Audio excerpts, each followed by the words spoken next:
ఒక్కసారి హెయిర్ పెడితే అది ఇంకా పర్మనెంటా అని అడుగుతారండి. ఒక్కసారి హెయిర్ పెడితే అది పర్మనెంటేనండి.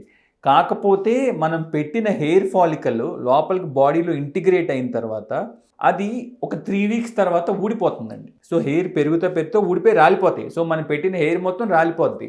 రాలిపోయి మళ్ళీ ఒక 3 మంత్స్కి 4 మంత్స్కి అందులో నుంచి కొత్త హెయిర్ రావడం స్టార్ట్ అవుతుంది. సో హెయిర్ ట్రాన్స్ప్లాంటేషన్ చేయగానే జుట్టు అలాగే ఉండి పెరిగిపోతుందని ఎక్స్పెక్ట్ చేయొద్దు. ఒక 3 వీక్స్ 4 వీక్స్ తర్వాత పెట్టిన జుట్టు మొత్తం రాలిపోతుంది. రాలిపోయి అందులో నుంచి మళ్ళీ 3-4 నెలల తర్వాత కొత్త హెయిర్ వస్తుంది. ఆ కొత్తగా వచ్చే హెయిర్ అనేది పర్మనెంట్ హెయిర్.